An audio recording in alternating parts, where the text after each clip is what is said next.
Hi everyone, welcome to my talk, Infrastructure versus Runtime Coupling. Pick your poison. My name is Arsalan and I'm a principal architect at Kiwi Bank in New Zealand, where I'm leading the integration practice for the entire digital transformation program. I founded Carmel Thoughtcast to help companies succeed in digital transformations. A bit about myself. Professionally, I try to excel in architecture, strategy, digital transformation, and platform engineering. I have a few original ideas and innovations in socio-technical architecture, which I have been sharing at tech conferences and summits. I brought up in Pakistan, moved to New Zealand 10 years ago, and living the Kiwi dream in Auckland. So why talk about couplings in platform engineering? Because platform engineering is not only about making developer experience simple, but also making things sustainable for the business. Developers should be able to build things fast.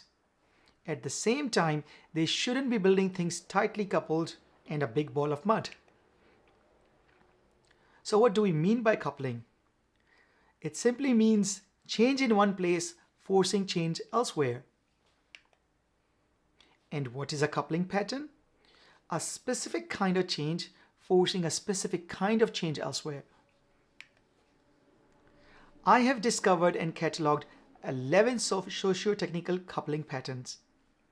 And I like to call them socio-technical impairments, because each letter in the word impairments represents a unique type of coupling.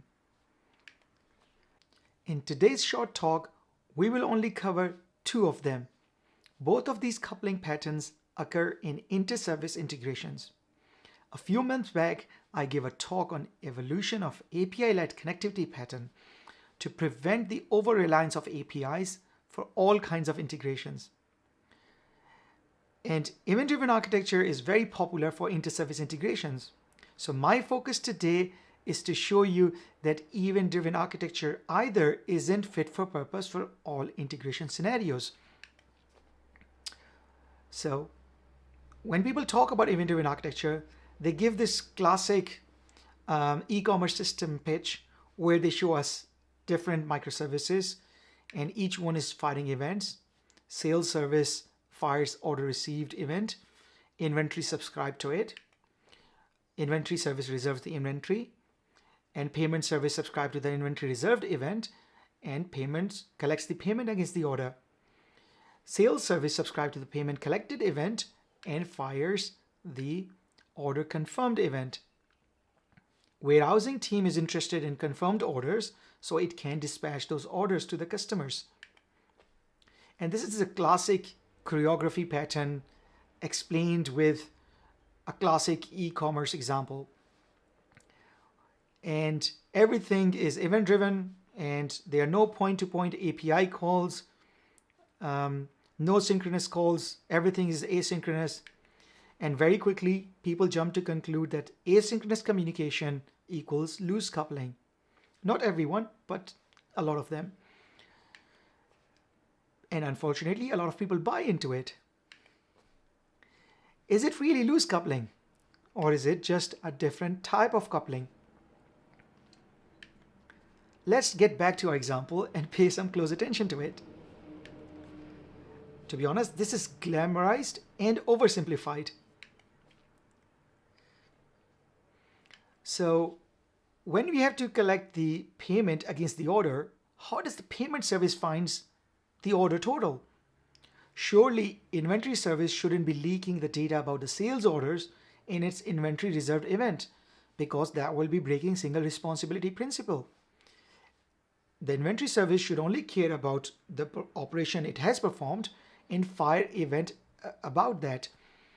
So when the payment needs to be collected in the payment service, it needs to find the sales order total. Well, we have two options in this case. The first is to call this sales service API to query the order total. Some people will immediately react, synchronous communication is bad, this is tight coupling. Yes, it is a type of coupling. In fact, I like to call it runtime coupling. because the runtime issues of one service affects the other. If sales service is down or having performance issues, payment service will be impacted as well. So what are other options out there? Well, event consumer read model pattern. It simply means that if you need to query data or validate state from other services, instead of calling the API, you just subscribe to those service events and build a read model within your own service. If we follow this pattern, surely we can avoid runtime coupling, because now we don't need to call the API of sales service, and we can just subscribe to the events from sales service as well and build the read model. Notice that this is a little bit different from CQRS pattern, which also encourages building read models. But in CQRS pattern, both the write model and read model of a specific bounded context is encapsulated within that same service. In this scenario, however, a consumer of an event is building the read model rather than calling an API. But wait a second. If we look closely, now we are using events not only to trigger the next step in the business process, but also to keep copies of the data that belongs to other services. If our service depends on multiple services to query data from, it means we need to subscribe to all those services events and build our read model. And then our service needs to be able to handle events from all of those services. In other words, we are coupling our services infrastructure to handle the load of so many event producers to keep the state eventually consistent within the reasonable timeframes. Well, in fact, this is infrastructure coupling, when despite no direct integration, infrastructure load of one service affects the other. Remember, when we are making duplicate copies of data, gap theorem also comes into play.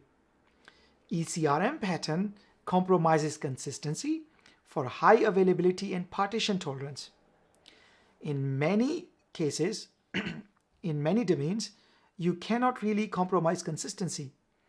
And quite frankly, ECRM is an expensive way to solve runtime coupling as well. Sorry. If you just call the API instead, you can solve the high availability by simply scaling the number of instances of sales service. And for rarely changing data, you can simply increase the partition tolerance by caching the API responses. ECRM pattern has its own use cases, which we will see in a moment. Well, primary purpose of events is process flow, not the data flow. So we should subscribe to events to reactively trigger business operations. But events can and should carry data. The data they bring in the process flow is what I call complementary data. And the data we need when we are performing the business operation to fulfill any validation rules or business logic, that is what I call supplementary data. And for supplementary data, we should simply just call the API and get the data via query. Unfortunately, sometimes we cannot control the service code because it is wrapping some complex commercial off-the-shelf solution. And the system just expects the data to exist within its own database. In these kind of scenarios, when we cannot change the code, we can simply rely on event consumer read model pattern. The bottom line is that neither event-driven nor API-driven integrations are silver bullet. Our internal developer platform should support and make it easier for developers to pick fit-for-purpose patterns for inter-service integration scenarios. I tried to cover a complex subject in a very short period of time. I hope I did some justice to it. If you have any questions or simply want to discover my future thoughtcast, feel free to connect on LinkedIn. And happy platform engineering.